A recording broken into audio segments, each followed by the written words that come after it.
Okay, in our third video on forces and Newton's laws, we're going to focus on Newton's second law of motion, and arguably, for our purposes anyway, one of his most important, probably the most important for our class.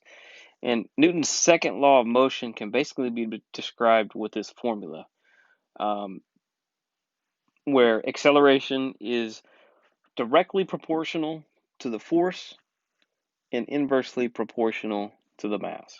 Okay, so what does that mean? Well, first of all, here's the statement of the formula. Acceleration is equal to force over mass. It's a relatively simple formula. There's only three variables associated with it. And what it means is that when I say that something is directly proportional to something else. So in this case, I'm telling you that acceleration is directly proportional to the force.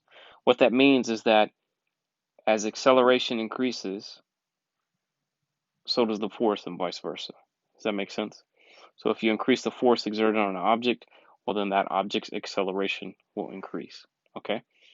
And then the second part is that the acceleration is inversely proportional to the mass. Okay, so what does that mean?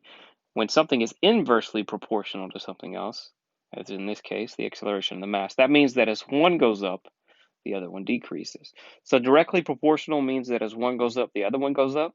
So as force goes up, acceleration goes up. They're directly proportional. Inversely proportional means that as one goes up, the other goes down, right? So you can see in this formula that as the mass increases, that'll give you a bigger denominator down here. And when your denominator increases, gets larger, well, then your result will get smaller, okay? So you can see that the mass is inversely proportional to the acceleration and vice versa. So as the mass increases, the acceleration decreases, and vice versa. And then the opposite, as the mass decreases, you're dividing by a smaller number, which means that your result's going to be larger. So as the mass increases, the acceleration decreases, but as the mass decreases, the acceleration increases. So again, the formula is stated such that the acceleration is directly proportional to the force and inversely proportional to the mass. Now, this is the arrangement of the formula when you're trying to find acceleration, right? But a lot of times this formula is summed up as F equals ma. This is the typical way you'll see it, where it's rearranged to solve for force. So here you have force, here you have the mass of the object, and here you have the object's acceleration, okay? So force is equal to mass times acceleration. So you can see that in this formula, as the mass increases, the amount of force required increases. As the acceleration increases, the amount of force required to move it increases as well, right? Directly proportional. So we have our variation of the formula where acceleration is equal to force over mass. We have the variation where force is equal to mass times acceleration. And then finally, so this is here when our unknown is acceleration, here is when our unknown is force. And then also when our unknown is mass, which is the one we're missing, mass is going to be equal to force divided by acceleration. Okay? So these are the three variations of the formula that you'll need, so make sure you have them written down somewhere. And again, they're on our course page under physics formulas. It's the same formula, just three different variations depending on what your unknown is. So the next thing down here you'll see underlined says weight is a type of force, mg. Okay, so force is mass times acceleration. So what that means is that weight is a force, and I've already mentioned this in a previous video. Weight is mass times g. Well, what is g? Well, g, if you remember from another previous video, is the acceleration due to gravity on Earth, which, if you're relatively small in mass, relatively close to the Earth's surface, is 9.81 meters per second squared, right? So if you want to get the weight of an object measured in newtons, right, because Newton is the unit for force, the weight of an object measured in newtons is its mass, measured in kilograms, multiplied by 9.81, which is the acceleration due to gravity on Earth, right? So that's what we mean by weight is equal to mass times gravity, and weight is a type of force. And then we've already said this in a previous video, the unit for the force is the Newton, and we said that just like pound is a unit of force, because pound is a unit for weight, weight is force, same thing. that if you wanted to equate newtons and pounds, we said that a pound is approximately 4.44 newtons, and vice versa. 1 newton is about 0.224 or 0.22 pounds. Okay, and so that gives you an idea of how much 1 newton is. It's about the weight of an apple. So if you hold an apple in your hand, that's about 1 newton of force on your hand, right? Okay, so this is Newton's second law of motion. So here we're going to use it in a problem. It says Selena is holding a pillow with a mass of 0.30 kilograms when Sarah decides that she wants it and tries to pull it away from Selena. If Sarah pulls horizontally on the pillow with a force of 10.0 newtons, and Selena pulls with a horizontal force of 11.0 newtons, what is the horizontal acceleration of the pillow?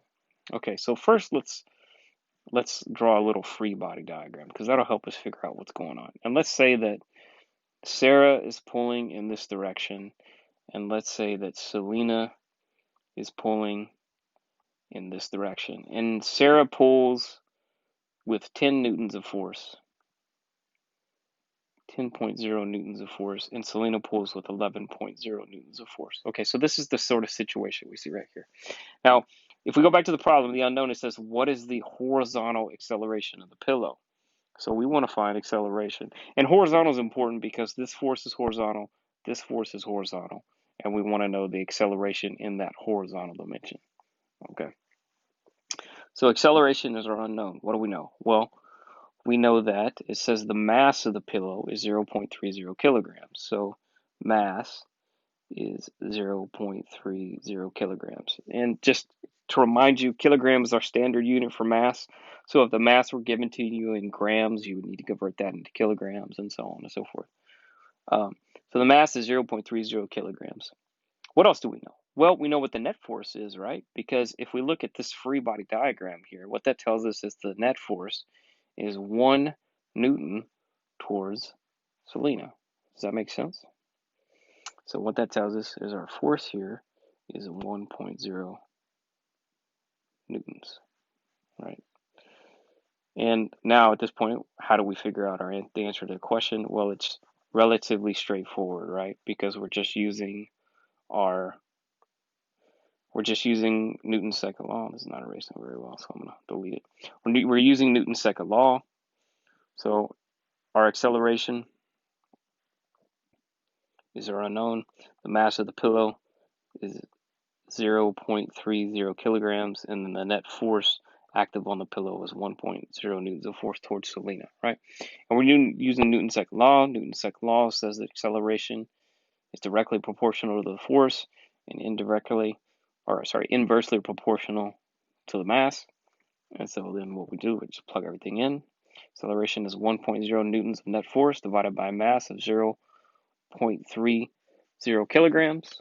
So I take my calculator, I do the arithmetic, and I get 3.33, a bunch of repeating threes. Well, how many significant figures do I need? Well, if we look at our problem, there are 2 significant figures here. If we go back to here, we have 3 significant figures, 3 significant figures. So if we added a 0 here, we have 3 significant figures here. 2 is the least amount, so if we round to 2 significant figures, the 3 tells us to leave the 3 as a 3. So our answer would be 3.3 meters per second squared, because we're trying to find acceleration. And then our direction would be toward Selena. Because she's pulling with the greatest amount of force, the imbalance in force, the net force is towards Selena. She's pulling with the greatest amount of force, and so the pillow will accelerate in her direction, and that's why we put 3.3 meters per second squared towards Selena. All right, so that's a relatively straightforward question. Here's another relatively straightforward one. It says Victoria is learning how to ice skate. She wants Thomas to pull her along so that she has an acceleration of 0.80 meters per second squared. If Victoria's mass is 27.2 kilograms, with what force does Thomas need to pull her? And we're going to ignore friction. So it says what force, that's pretty easy. So force is our unknown. What are our givens? We're given that she wants to have an acceleration of 0.80 meters per second squared. So the acceleration we're looking for 0.80 meters per second squared. And we know that her mass is 27.2 kilograms. What happened? I'll just write it again. So mass is 27.2 kilograms, and we know that the acceleration is 0.80 meters per second squared. Our formula, pretty straightforward. Newton's second law, F equals ma. Force is equal to mass times acceleration. So in this problem, we take the mass, 27.2. We multiply by the acceleration, 0.80 meters per second squared. So when I do that, 27.2 multiplied by 0.80, and I get 27.2 multiplied by 0.8. I get 21.76. Now we need to have the appropriate number of significant figures. So if we look at our original data, there are 3 significant figures here. There are 2 significant figures here, so I need to round to 2. Here are my 2 significant figures. The 7 tells me to round the 1 up. So my final answer is going to be 22.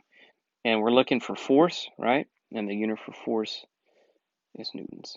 So 22 newtons of force are required to push Victoria such that she accelerates at 0.80 meters per second squared. We'll do one more problem, I think. Now, this is a 3-part problem, so we got a few things we want to look at here. So it says 2 horizontal forces are exerted on a large crate. The first force is 317 newtons to the right. The second force is 173 newtons to the left. First, we want to draw a free body diagram, ignore friction. So if we draw a free body diagram of our crate, here's our crate. We know there's a force of gravity on the crate. We're not given, I don't think we're given the mass, no, so we don't know what that force of gravity is going to be. But we know that if there's a force of gravity pushing the crate down or pulling the crate down, the crate is exerting its amount of force equal to its weight on the ground, and the ground is exerting that same amount of force in the opposite direction. We call that the normal force, right? And it says that 317 to the right, 173 to the left. So that means that to the right, we have a 317 Newton force to the right, and then 173 Newton force to the left, right? And so there's our free body diagram.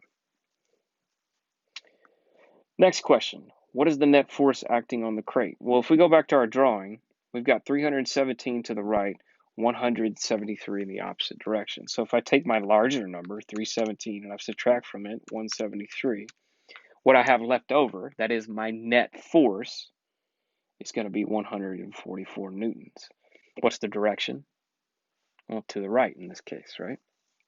So if we say 144 newtons in this particular direction. And does it specify a direction? Yes, it does. So the net force is 144 newtons to the right. So that answers our question here. And then our final question, it says the crate is initially at rest. 5.0 seconds later, its velocity is 6.5 meters per second to the right. What is the crate's mass? All right. So there's a couple of things you need to recognize. This is a multi-step problem. A couple of things you need to recognize. It takes our previous mastery of material into account. And this is why it's important to always stay ahead, because you're going to get questions where your knowledge of prior material is important for understanding current material, and this is a perfect example of that. So let me show you. We need to find the mass of the crate. That's our unknown, right? Well, what do we know? Well, we know that the net force active on the crate is 144 newtons to the right, right? What else do we know? Well, it says that the crate is initially at rest. So if it's initially at rest, that means that its initial velocity, so VI, is equal to 0, right? And then it says 5 seconds later, its velocity is 6.5 meters per second. So if it has a velocity later, we're going to call that a final velocity, right? So its final velocity is 6.5 meters per second, and to the right. Okay. And then the last piece of information we're given is that here it says 5.0 seconds after it was at rest, its new velocity is 6.5. So in other words, the time it took the crate to speed up was 5.0 seconds. So our time is equal to 5.0 seconds. And the question is, well, how do we find the mass? Well, how are mass and force related? Well, mass, as you saw in our rearrangement of Newton's second law, is force divided by the acceleration. Well, that's easy because we have the force, right? The force is right here. Now all we need to do is divide it by the acceleration. Oh, we don't have the acceleration, right? And this is like problems we've seen in the past where we don't have what we need, but we have all the tools to find what we need. And we have a little intermediate step before we answer our ultimate question, which is the mass of the crate.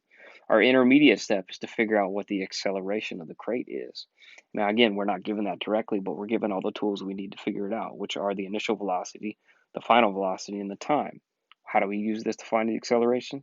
It's just the basic acceleration formula that we went over in the first 9 weeks.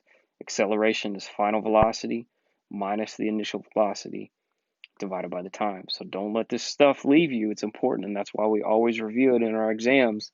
All the exams are always comprehensive because it's important to always keep this information fresh, not only for the end of the semester exam and the final exam at the end of the year, but it's important just to understand the material we're currently on, as you've seen it right now.